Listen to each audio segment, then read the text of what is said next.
Hey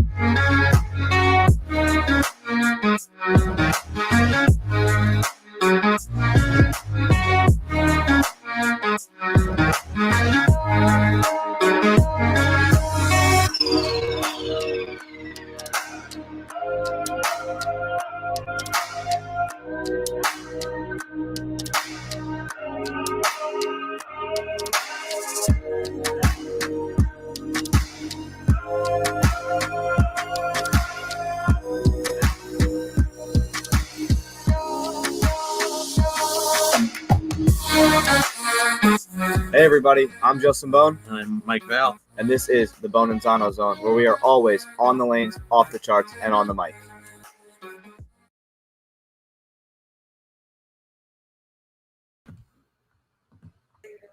Hello everybody, and welcome back to another episode of the Bohn and Zano Zone podcast, presented by BuddySportsShop.com. Mike, hey buddy. Well, after last night, the kickoff story week, it was pretty good last night, so we're gonna go right into round two tonight.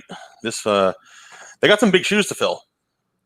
Yeah, they sure do, but I have a good feeling that they can fill them up pretty quick. I do too, and we do have to announce we do have a slight change in the roster. We did have a scratch on the roster tonight. Yep. Yeah, Joe Hutchinson will not be joining us tonight due to prior engagements, and that's okay. Things happen. Things do happen. And either way. Yeah, and what are we doing tomorrow? We want to just plug our show for tomorrow since we're going to the 90s. Go right ahead. Tomorrow we will have, listen to this star-studded Murderers Row field. Robert Smith. Again. Chris Barnes. Again. Chris Viali. A new guy. Tim Mack. Again. Yeah, so we're just going to hit mute and let those guys go at it tomorrow, I think. Yeah, and I think, honestly, I'm just going to go like this tonight. I got my feet up. I am. It's going to be a good time. I am too. And on Tuesday of next week, I think it's safe to say I'm going to announce this. Okay. We're going to have not like a seminar, but I guess like a tutorial, I guess is the right word. Q&A. Q&A with arguably the greatest lane man in the world. And possibly one of the best amateur bowlers of all time. John Janowitz. Yes. So, without any further ado, Justin, why don't you introduce the guest tonight? I'll let you have at it tonight. God, Mike, you put me on the spot. Yeah, I know. Something different. All right, how about this? I got one. You got the other. All right, which one do you want? You want the lefty or the righty?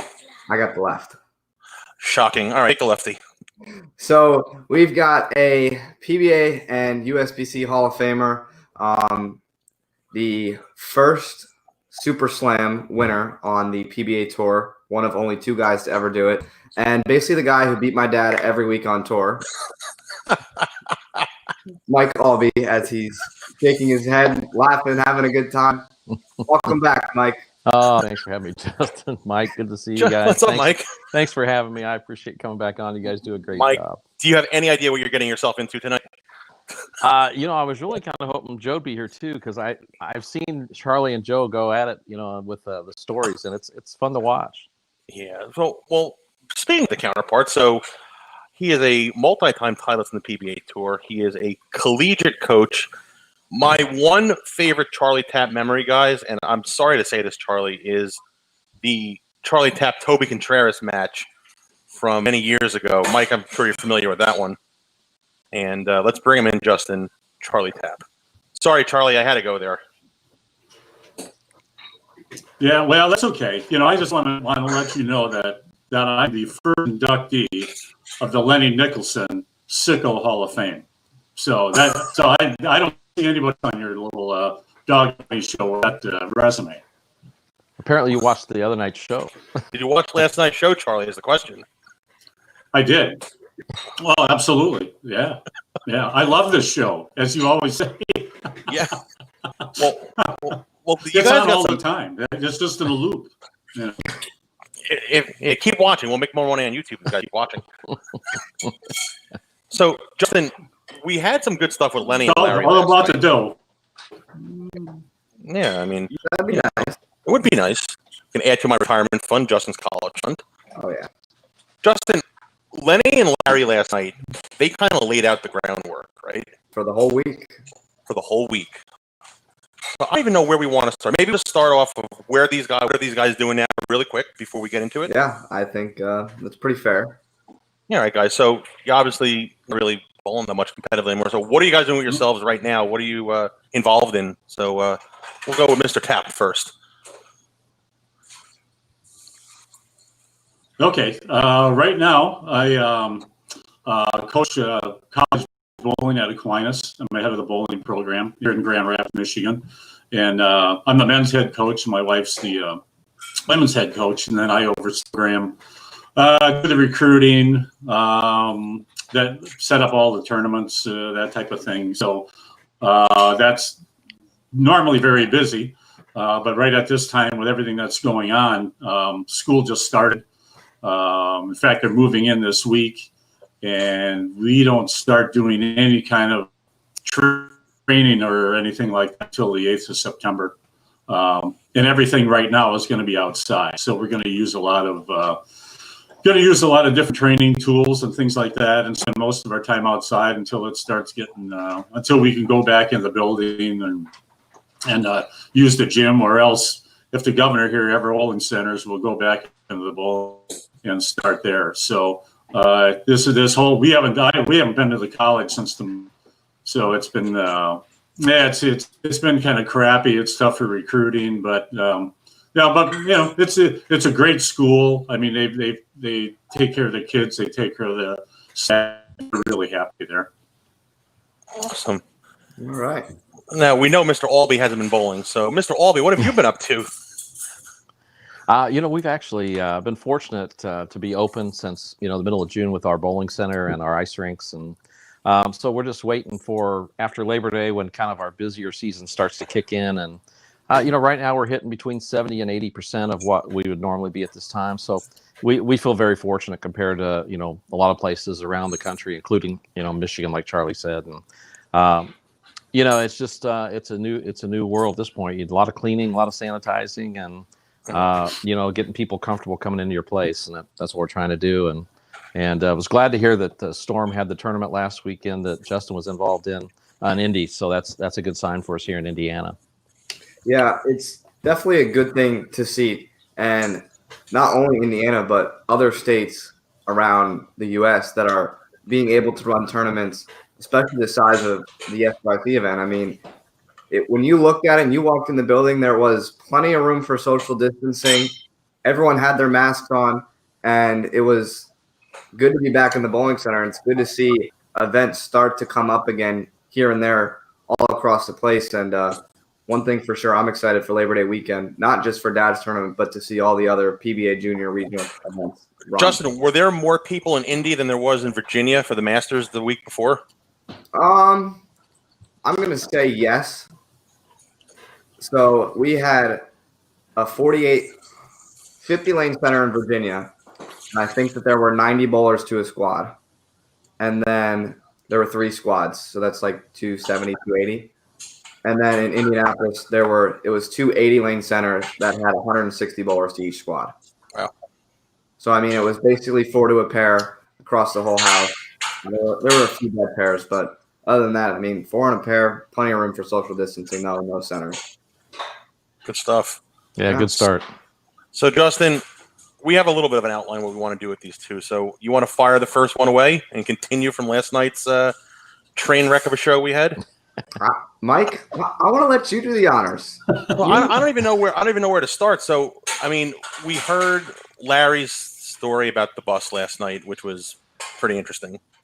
Yeah. We heard Larry's story about Harry Golden and 4 Dobermans destroying his hairpiece.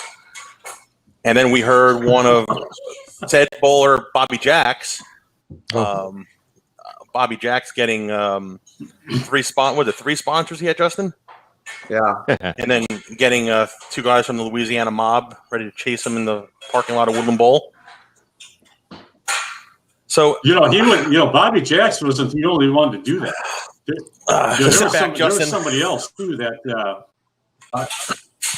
It was in Vegas. I can't remember what it was before. It was before Mike and I started. And Harry Golden told us the story that I think he had 4 sponsors, and he was getting $800 a week, and so he was doing pretty well, $3,200 a week, and made sure he never cashed, and he went like that for I don't know how many years. But anyway, well then what happened?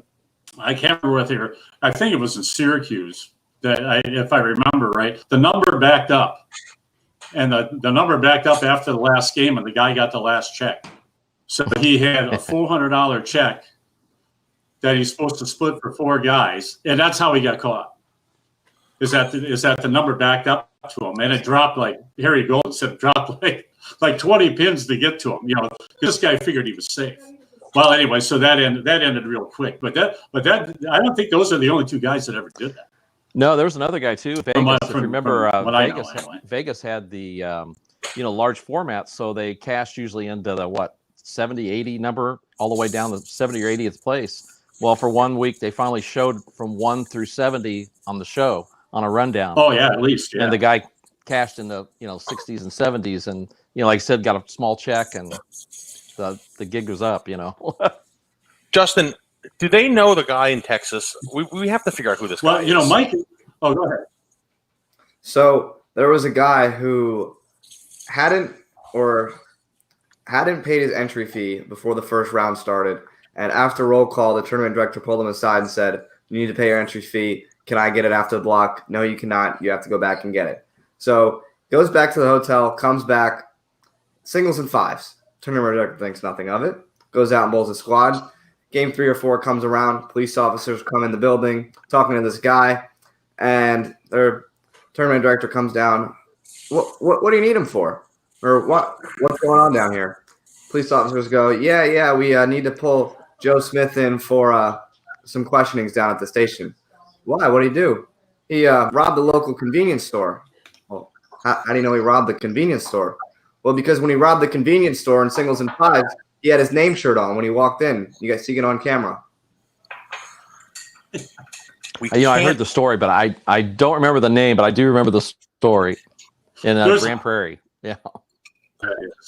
There's got to be somebody that knows it. So how about this one, guys? Now I remember that story too, but I can't for the life of me remember who it was. Justin, we asked this to Lenny and Larry last night.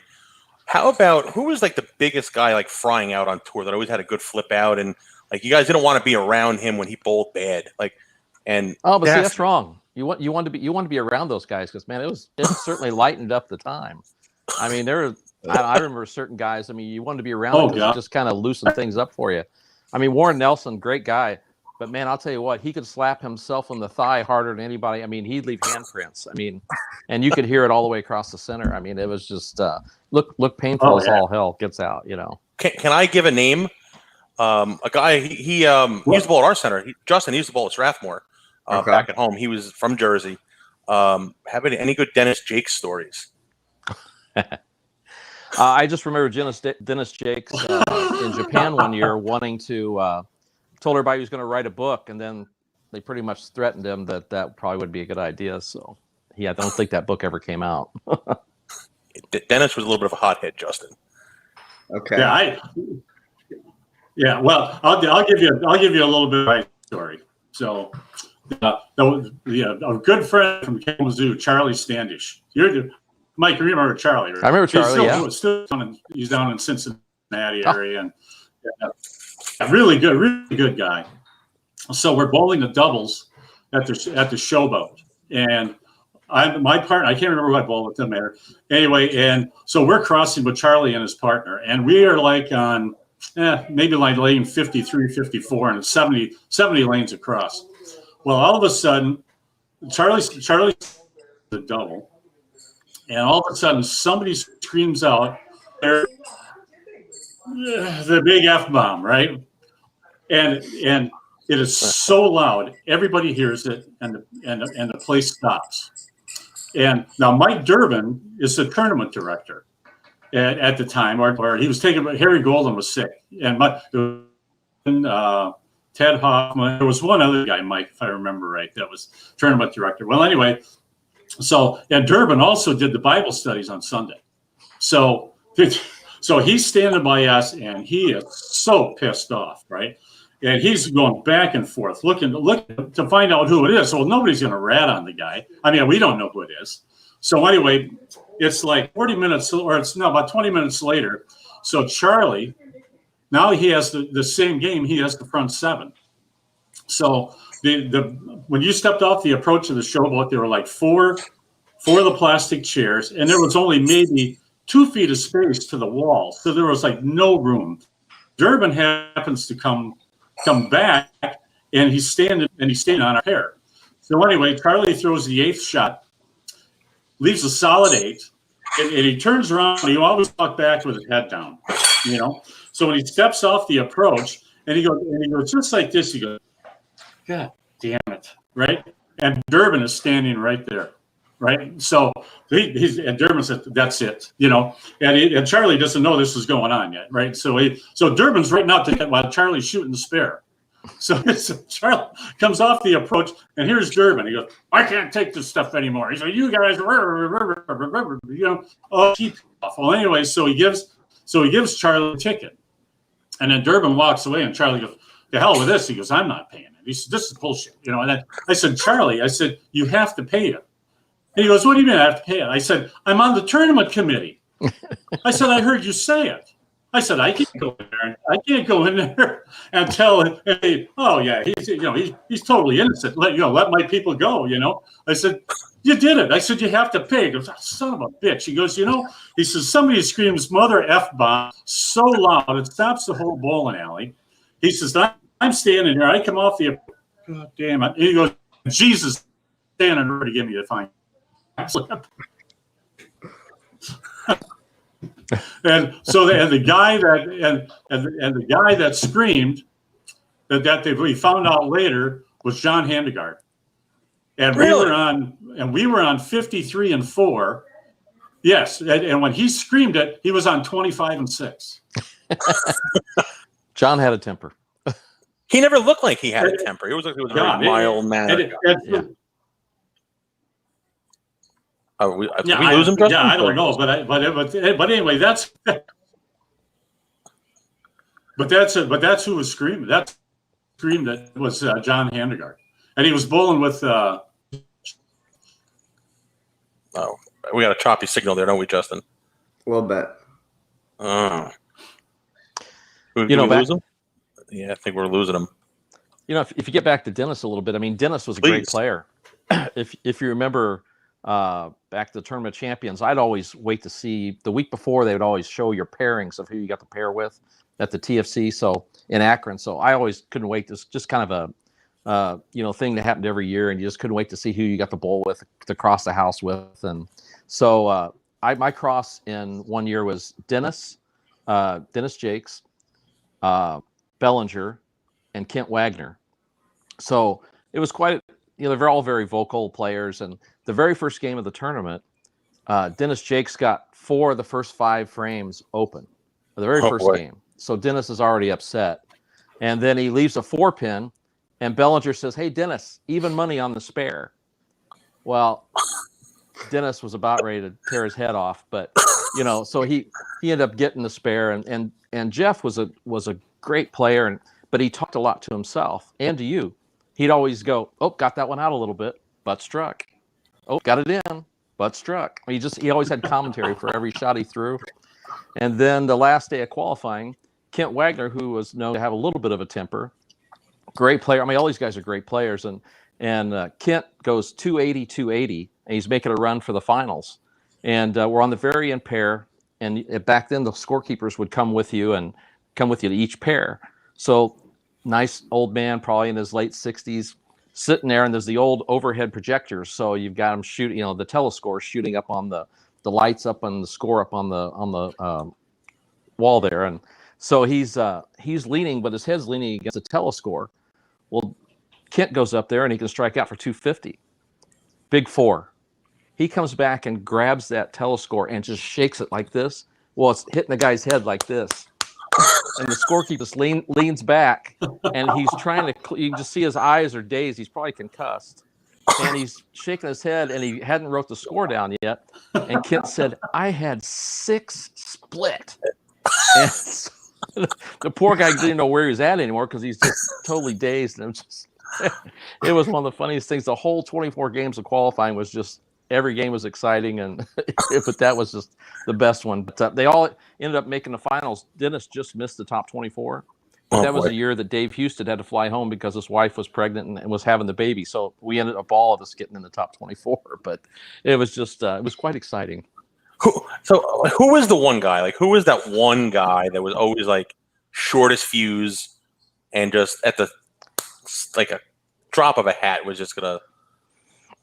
I mean, I think if you looked at who you didn't want to bowl around, it was more of the guys that were really like Ernie. I mean, I love Ernie to death, but man, you want to talk about killing momentum. I mean, he would take extra time, or there was Mike Durbin who would.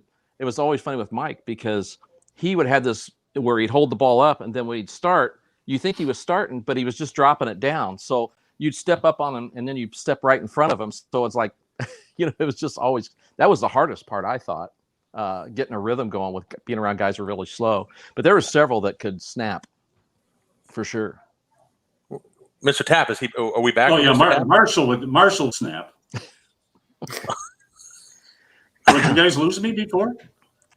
Yeah, right, Justin. Yeah, Marshall. Yeah. We can talk about Marshall. Oh, did we lose him again? Yeah, Justin? it was. I think we lost them again. Yeah, it was easier. It was easier. Can you hear him? Yeah, he's like a little delayed. He's a couple seconds behind us. Yeah. Charlie, go ahead. Start over. Yeah. Okay. Oh, okay. All right. Well, Marshall off, but it was a lot easier. It was a lot easier bowling with Marshall than it would be bowling next to Marshall. Just because he would. He would snap once in a while, but Marshall was fun. Marshall was fun to bowl with. It just but like you say, if you bowl next to him, then it could be a little chaotic. He had the secret way to do the double bird, type of thing, and so but anyway, yeah, Marshall was really good. Marshall was a great guy, such a good guy. Said last. Warren Nelson. Remember, they said last night, Justin, that the guys that are bowling on tour today couldn't hold a candle to these guys back in the 70s and the 80s. That the guys are they're too pure. What did Larry say? They're too pure today, right? Yeah. I mean, seriously, like he said, they're all college graduates. Oh yeah, they were talking about it. Lost them again. Well, they were talking about Ed Bourdet last night. Yes. Shit. Who is he with us? Is he with us, Justin, or no? Yeah, he's a little delayed. So what if he leaves this and comes back in? Maybe that would help him. We can try it. Charlie, leave the studio real quick and then come back in and see if it gets any better. All right. So, Mike, who was Ed Bourdain then? He was out. He was still bowling a little bit when I first started, or we started in '79, and he bowled a few just here and there. But he was a guy that, he was older then too. He had to be, I would say in his 60s, maybe 50s, late 50s when we were bowling in late 70s, 79. But he was a guy that he was competitive as all get out. He had a title or so, and he was also known to maybe spit on the lanes a little bit, maybe a couple times. So, and the comments would be more like, if you put any effing oil on the lanes, we wouldn't have to do that. And so that's where Larry and Lenny especially would be pretty knowing of what he would do. But yeah, he was one. Marshall is funny. Marshall was one of those surprising ones for me because, he had the reputation of being tough and all that. And, the first title that I won was the PBA National in '79. And I bowled Marshall the first game on Friday night before the cut to the TV show. And, he comes up to me and says, "Hey, looks like you're throwing the ball really well. You'll do well tonight. Just relax, have fun." And, it's like, whoa, wait a minute. And I ended up beating him the first game, and he said, "Hey, congratulations, good luck, and you're going to get there." And he was very complimentary, and which was totally opposite from anything that I would have, from watching from afar, would have thought. And after I won, the next week he come up and brought his wife, introduced her to me, and he was just, a great guy. I mean, he just, some people when they compete hard, they react differently. So it was totally different than what I expected. And he's back. Yes. Charlie, can you hear us?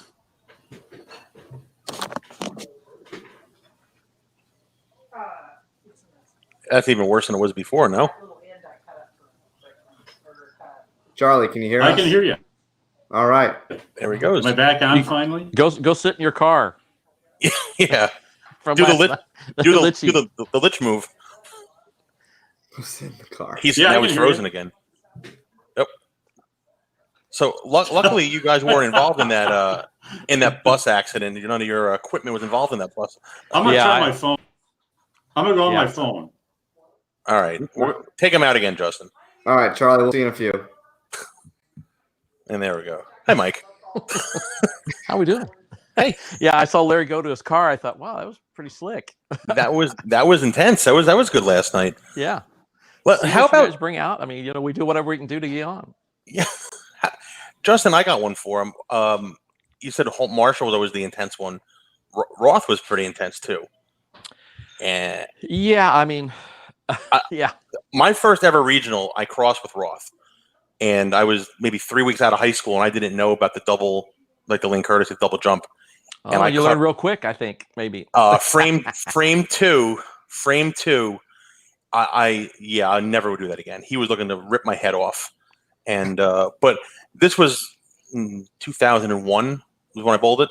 So obviously he was a senior player at this time, but he was one of those guys where it seemed like he expected every ball to strike every time he threw it, and when he didn't, he let everybody know what was wrong with it, why it didn't strike. You stink. You cut me off. The fan was blowing too hard.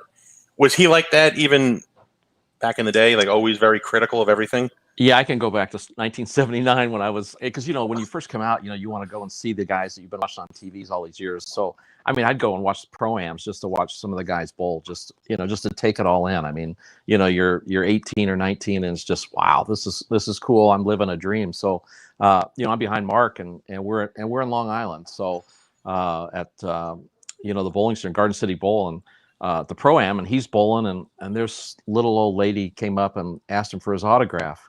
And it's not really the time. So and she taps him on the shoulder, and a lot of us don't. You don't, whether you're concentrating or what. You get brought out of your concentration or whatever. And so Mark turned around and let the older lady know in so many terms to read the effing sign, and which said no autographs. And so it's like, okay.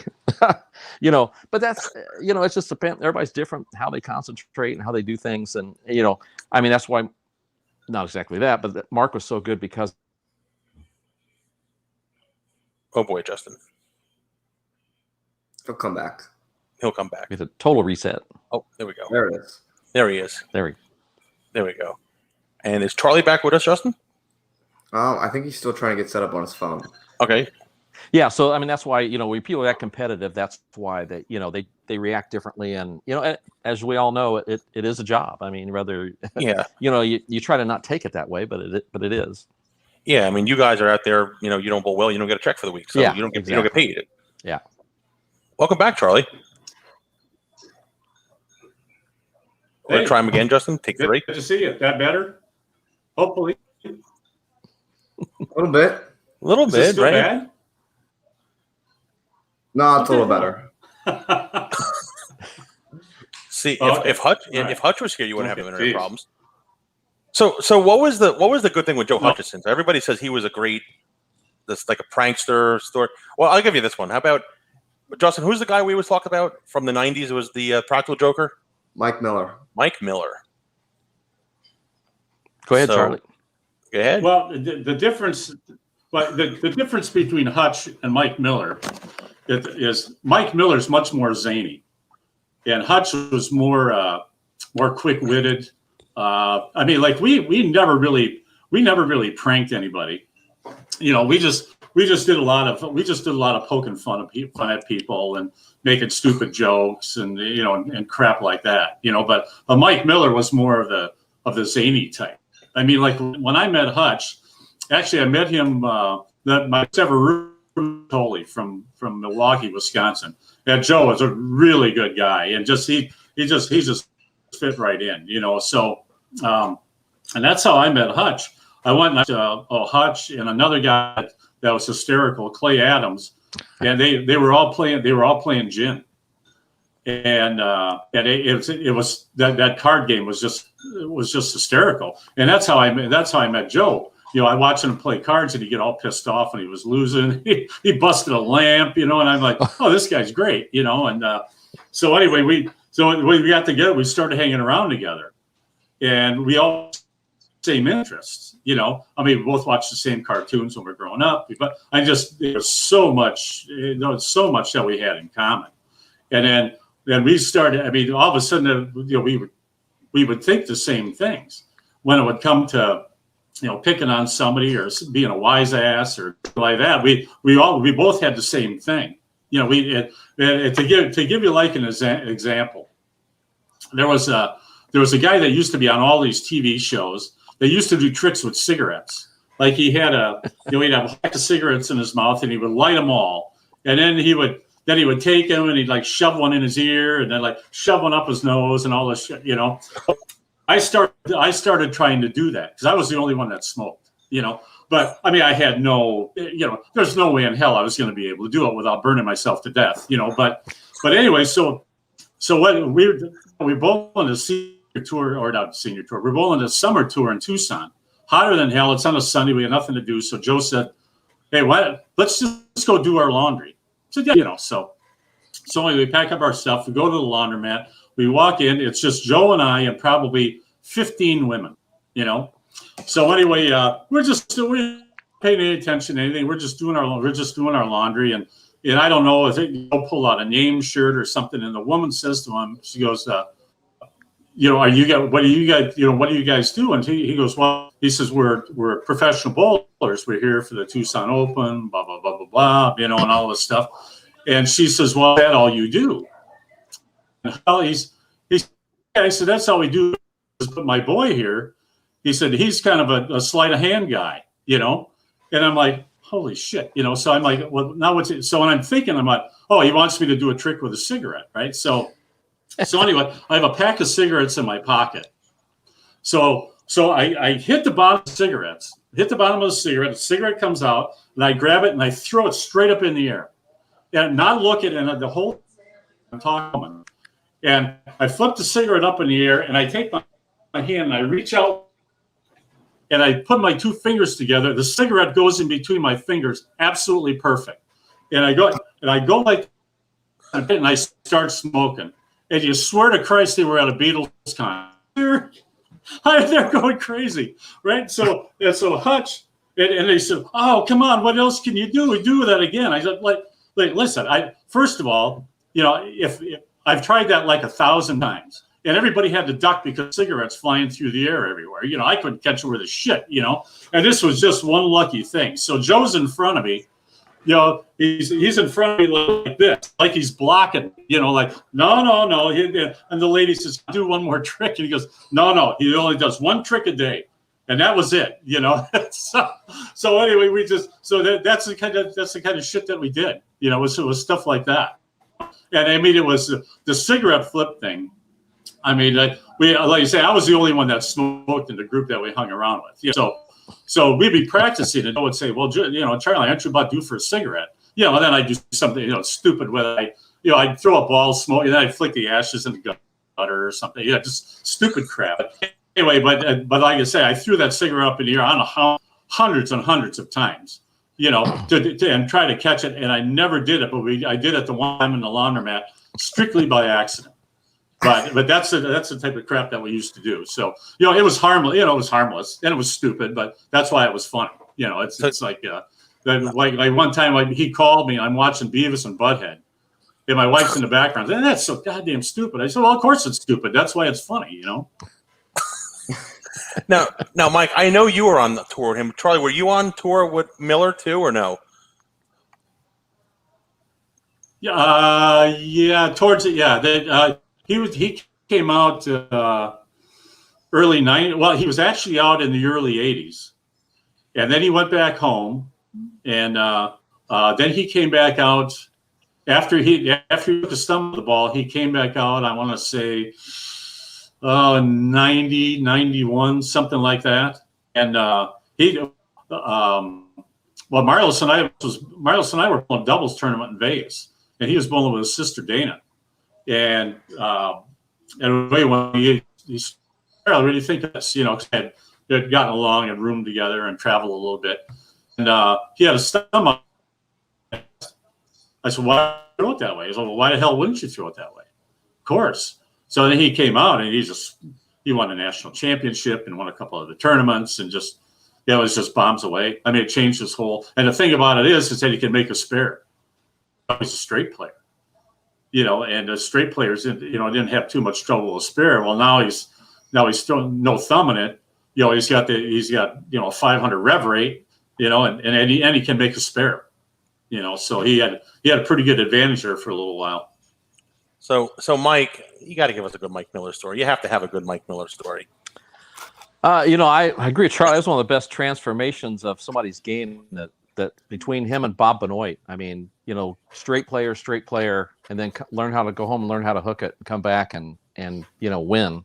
Those two guys, I mean, not funny stories, but that was phenomenal what Bob Benoit and what Mike Miller were able to do. And back to Hutch, I mean, I think if you look farther past quick-wittedness is, Hutch, and he's funny and just, there's nobody he meets that he doesn't like and know. And a lot like Randy Peterson, to me, it was very similar. Randy's very quick-witted and that, Mike Miller is one of those guys that would, he'd be in the locker room, he'd be doing, he'd show people what they look like when they bowled. He'd have their form down and, and all that. And just, he could hold a room. I mean, he'd just stand up front and just, everybody just be cracking up and he'd be doing whatever he could do, Justin, what was the story that Dad told us about Japan with Randy?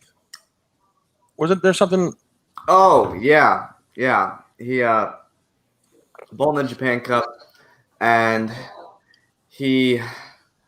okay. So, bowling in the Japan Cup, goes in the bathroom, wearing white pants, and doesn't realize in Japan they've got the bidets. They don't have toilet paper.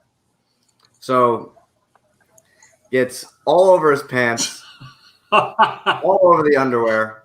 Oh, and geez. The underwear is covered in, well, you know what? Yeah. Number Not 2. only water, but you know what?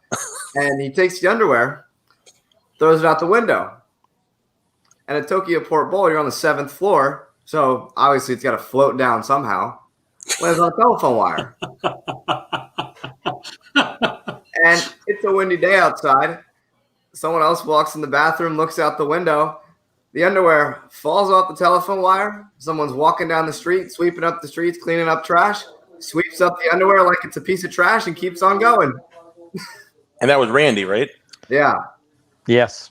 He was proud. Randy was proud of that, though. He was coming down to the lanes and said, "Hey, you got to go check this out." Are you serious? Yeah. Oh, yeah. So you were between frames. You had to run in there. And he said, "Yeah, then look out the window." And it's hanging off the wires. So yeah, it was quite funny. Right in the middle of qualifying. So yeah, it was pretty good. Yeah. So that was guys, a good one. We got a question. Wait, Charlie, I got one for you. Please ask Chuck about the infamous bathroom comb incident in Vegas. I'm oh interested. no, that's no. That's Is that a Lenny show? Lenny, yeah, that I can't tell.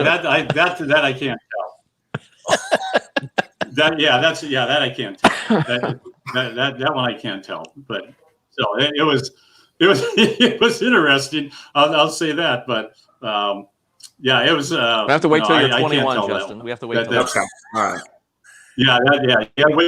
That's wow. That's for private. That's for private parties. All right, Charlie, I'll text you later and we'll talk later. Sorry, Aaron. Yeah, Mike, you'll like it's a great story. It's a great story. Yeah, I can't tell you, but I do have one. I do have one about Mike Albee. Oh no! Oh boy. And we were. I think I well, there's heard my a doorbell couple ringing. Yeah. Well, yeah. Well, speaking of that, that's we're Hutch and I are at Woodland Bowl, and it's and it's it's after the tournament. It's Friday night. Finals are over. Shows the next day, and we're just hanging around the concourse, and we're getting ready to go. So anyway, as we're getting ready to go, Mike's brother-in-law Steve comes out of the bar, and so Steve had himself a couple of toddies, and he wasn't feeling any pain, and he was our buddy, and so he had his arms around us and all this stuff, and we're like, well, we're not letting him drive, there's no way we're going to let him drive. So anyway, so we said, well, we'll take you back because we're staying at Mike's house. So I said, well, okay, well, we'll take him back. So anyway, we get in Hutch's car, and he starts saying, well, he's 2,000 miles from home, and he misses his wife and all the other stuff, And so anyway, so Hutch says, well, what better to console a friend that's 2,000 miles away from home than some fine adult entertainment? So I said, yeah, of course. So we're driving. I can't remember the name. I can't remember the name of the place. So anyway, and so Hutch goes, yeah, Steve, this will cheer you up. He goes, yeah, okay, So we go in there. Every bowler's in there. The place is just packed. It's hysterical. So it's Steve and I and Hutch. So Steve wanted to get down close. Does Tammy know this part of the story? Yeah, I don't think so. So anyway, oh, okay. How about Candy? That I don't know. Anyway, he was with Hutch and I, so that everything was fine. So anyway, so we're sitting there for a while, and Steve's getting all melancholy and everything, Well, then the show started, things changed a little. We thought, now Hutch. So we're just thinking Coke or whatever. So anyway, we thought, well, we better get the big guy out of here. Well, little do we know, it's like 3:00 in the morning, and we're like, oh, shit, So we got to take him. We got to take him to Mike's house, and the worst part is we have no idea where Mike lives. And Steve is, he's a little bit groggy, Well, I think you turn here, and he goes, I think you turn there, you guys are great pals. So anyway, we find the house. We get to his house. It's 3:15, right? Ringing the doorbell, and we're like, "Who can?" And Mike doesn't come to the door. It's the love Albee, right? And she's not happy, So here's Steve. Hey, right? It's 3:15. He's loaded. And Hutch and I were like, we got to get the hell out. So anyway, then we had to come back the next morning and bring the car. We had to come back and bring the car back. So anyway, we have with Mrs. So. But. Nice influence, Carly. Yeah, I'm not sure. Yeah. I'm not sure well, if hey, we did it. We did it for our fellow, patriot. Fellow patriot. That's one thing about the tour. There's always somebody there to help you. And that's what they said last night. That you guys in that era were just family, like a family, and everybody was like a brother to everybody. It seemed like. Yeah, if you needed help for anything or something happened on the road, there truly was people would help you. Even if they didn't like you, they would help you. Now, did you guys drive stop to stop, or you were like fly stop? Going back to that. He frozen again? No, we drove. Mike, you too. Were you a driver or were you a flyer? Yeah. Oh no, we drove. Yeah, we drove. From the '79 when I started on. 1980, which was kind of the time when we all kind of got together. And we would travel in a group. Sometimes up to 7 or 8 vans in a row. Just going from Seattle to Fresno to LA, and we travel in groups and. you'd stop in rest areas and throw the football around. And I mean, it just, summer tour was especially more relaxing than the winter tour was. But, in 1980, I mean, I roomed with Wayne Webb, Bob Handley, and Dave Capel, and John Forst sometimes. So sometimes we had 5 in a room. Oh, God. And when we had 4 guys in the top 10 in money that summer. So it was kind of funny, but, we just had a blast. I mean, we had a great time. And I think if Bob Hanley, my good friend Bob, is out there watching, which he's supposed to be, he said he would be, but you never know. Bob was so competitive and such a great player, and he hooked it like nobody back then. And we had a great story in Peoria, and I'll tell the nice stories since Bob's probably watching. But Bob had a rough couple rounds, the first 2 rounds in Peoria, and he was so mad. Usually we'd all wait for each other, and then we'd go out to dinner afterwards, after the second round, so the night block. And Bob had a horrible round, and he said he was going back to the hotel. He wasn't even going to eat. So we all go out to eat, come back, we get to the hotel, and we smell fire. We smell something's burning. And we get the door open, and there's Bob. Bob's got the ashtray in the hotel room, and the score sheets are on fire. And so there's this big flame bonfire going off in the room. So Bob wasn't very happy. But then the next day, Bob comes out to bowl, shoots, almost 300 over, shoots a 300 game, picks up the 710. I mean, unbelievable, and makes the top 24. Well, now it comes time to take your score sheets and weigh your balls in, and he's missing 2 of them because they're in ashes at the hotel. So it cost him, I think it's like $50 or $100 a sheet. So, it was one of those things. I was watching I never seen somebody turn that tournament around like that. It was just unbelievable. But those score sheets were definitely gone. So, Mike, I got to go about the traveling story. So back to how everyone drove to every stop, and so Dad had a van when he was on tour, and still had it up until probably like 2012, 2013, and got rid of it, sold it to some guy. And we're out driving to a tournament in Pennsylvania, and his van had the one of the old PBA logos had the 2 C's. And Dad had that put on his van on the side of it, like right above the gas tank. So we're driving down the road. We're in the middle of Pennsylvania, like 2 hours from our house, right? And the van goes by us, and Dad goes, "That's my van." I go, "What are you talking about?" He goes, "Yeah, it's the van. You see the 2 C's? Yeah, I put that on there." What about the one we heard from Parker told us too? Walter was traveling one week, and it was when he was married to Paige. Remember this one, Justin? And they left a rest stop somewhere, and Walter was sleeping, and she left him at the rest stop, and she drove like 3 hours out of the way with Walter at the rest stop still. Yeah. He was supposedly sleeping in the back seat of the car. And she thought he was still there. She went to the ladies' room, a drink or whatever, got back in the car and just kept driving. And Walter actually got out of the car, went into the men's room, and she drove like 3 hours out of the way.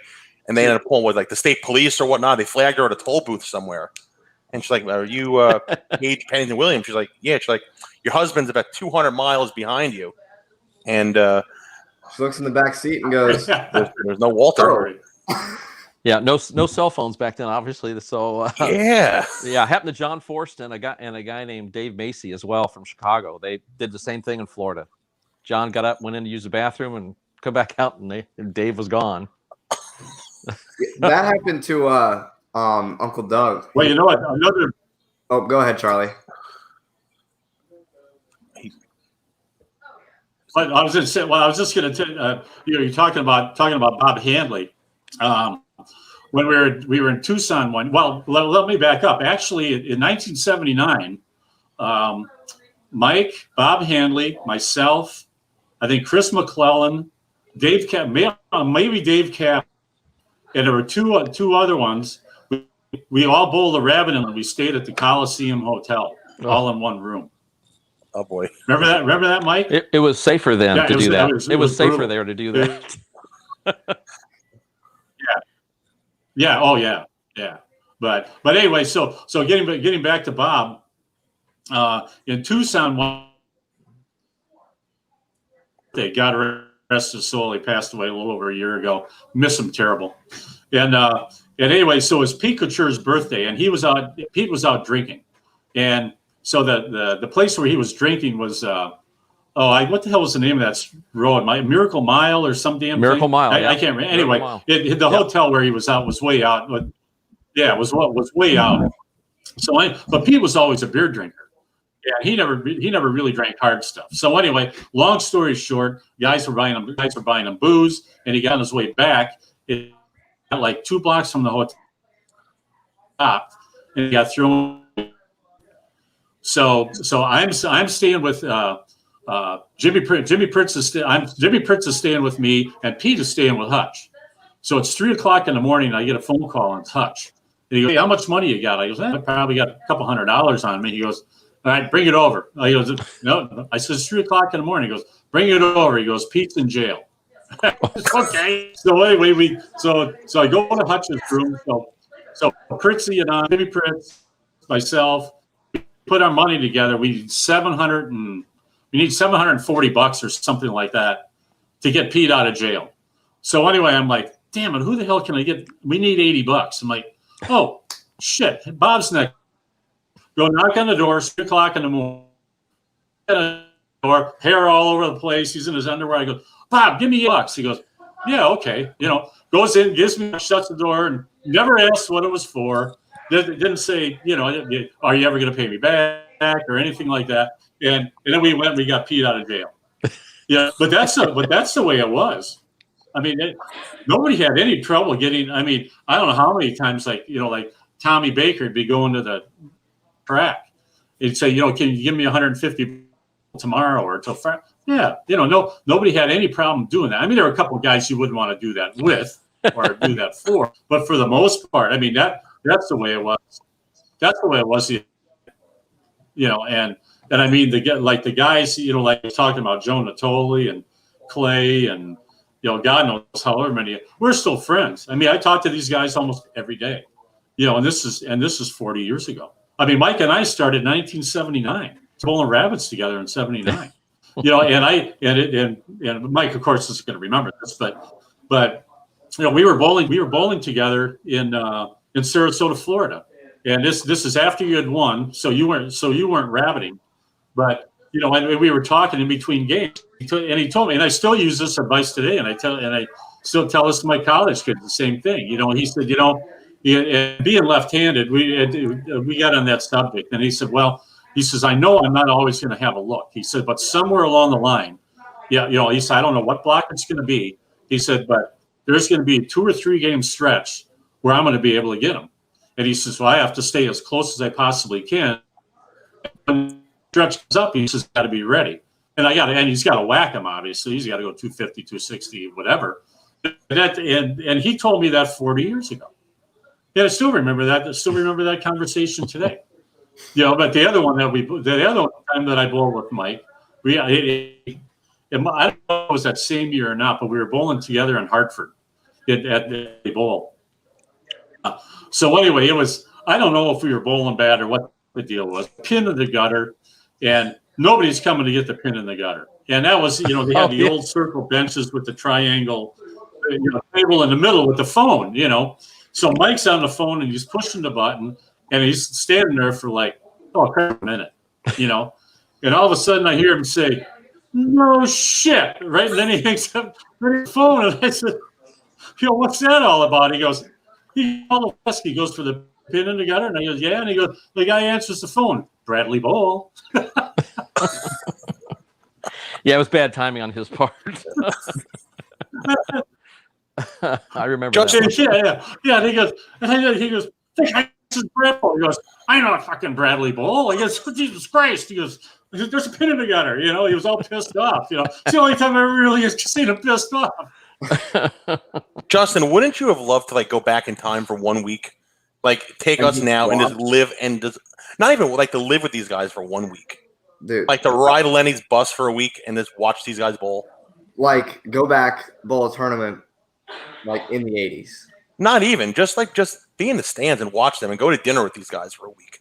Well, to see all the after stories. you know, looking at the 70s, I think when Charlie and I started in Yeah, 79, I mean, you know, Dick Weber's still bowling. I mean, you know, it was, you know, towards the end, obviously, for his career, but, you know, you got to see the start of Pete Weber. You got to see the end of Dick. I mean, it was so fun back then. It was, even though it was probably one of the best times to be bowling, you know, on the tour, you know, money wise, as the 80s got going and things like that. I mean, but the people, the characters, you know, just the people you'd watched all through the 70s were still bowling a little bit. And, you know, it just was something that, gosh, it was just really cool to live history like that. Can I ask one? And we see his son. and, you know,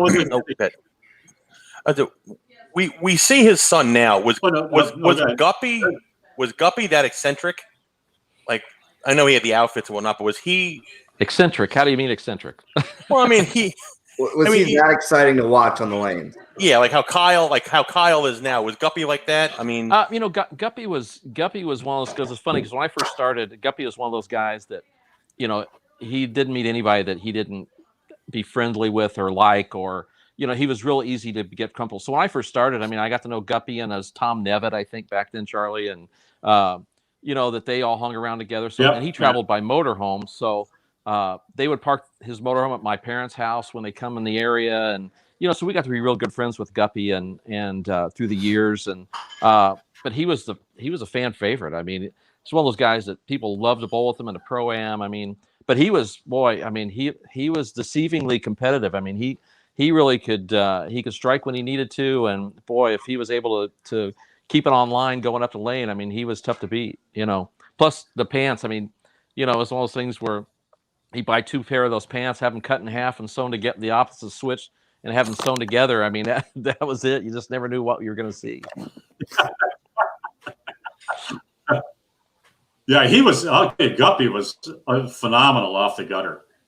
I'll tell you what, he get his feet to the right, get on top of him and throw at it. Oh my God. He was, oh Christ, how many titles did he win? 10? I mean, won 10 times. You know, so it's not like he was terrible. You know, I mean, he was a lot of fun. He was a lot of fun. Yeah, he enjoyed it. I mean, he enjoyed being out there. But you know, Mike, speaking. Oh yeah. You know, talking about Sarasota, the biggest upset in bowling history happened that same week in Sarasota. Was that Tom Laskow defeated Brian Voss in the best buns contest at the Sarasota Hot that night. Do you remember? Were you there? Do you remember that? I don't. I was thinking you were going a different direction when the longevity great. Streak stopped. No. It was great. Oh Justin, my God! Justin, did I hear best buns contest? Is what I heard. I think so. Lash, we love Lash. Lash is from our area. Yeah. Lash is a great guy. So they had the stage set up. Oh, go ahead.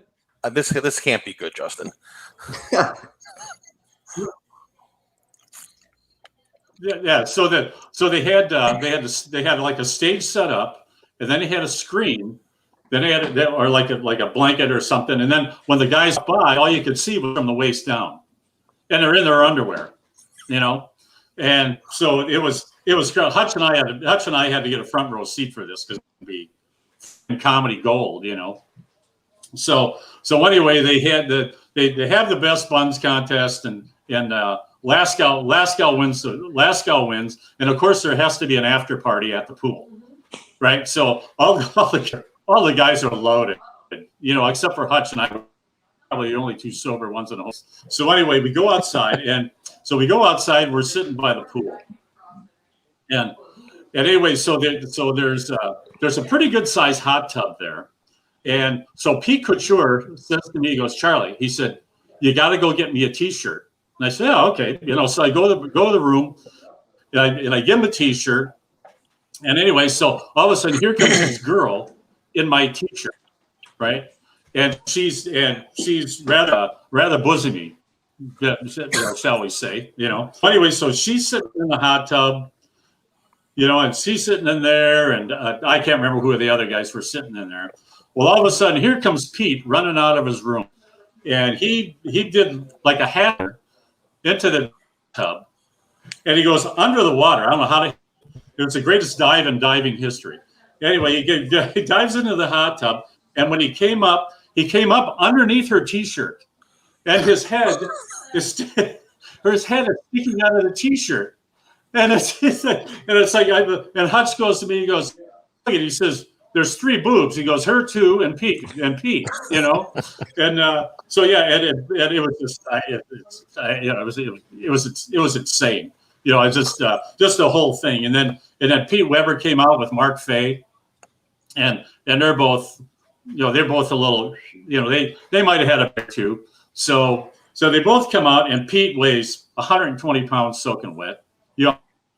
Looks like he just came from Ice Road Truckers. You know, he's a big guy. So they each have a Marlboro in one hand and a 6-pack of beer in the other.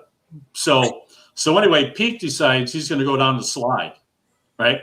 So it's 1:00 in the morning, and everybody. I mean, it's just chaos, right? So anyway, Mark jumps in. He opens up a can of beer, you know, and he's got the beer like this, you know, he's like this, and he jumps in the pool, you know, never spits a drop, never puts the cigarette out.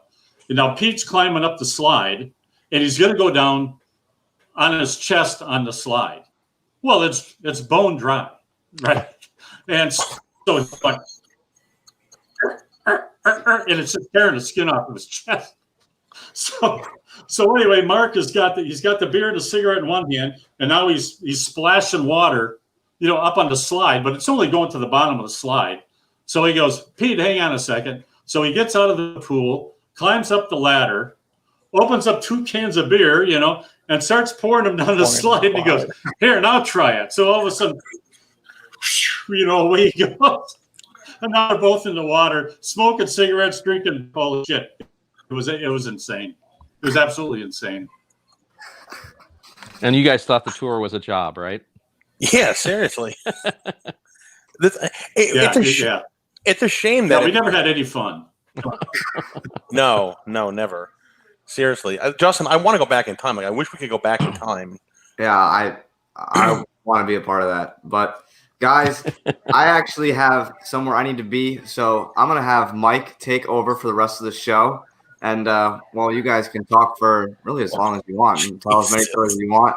I'm going to say thanks, guys, for coming on, Mike and Charlie. And, well, I'll see you guys the next go-around. Thanks, Justin. Best of luck to you. Thank you for having us. Thanks, Justin. Yeah, we're not going to stay too much longer, guys, but this has been great. Later, Justin. I'll talk to you later, I'm sure. See you guys later. Justin is working on his dad's scholarship tournament. So he's a little preoccupied with stuff now, yeah. But this has been a lot of fun, guys. So, I don't know what else I can ask here. I mean, you know, there's plenty of stories out there to go. You know, I mean, it's just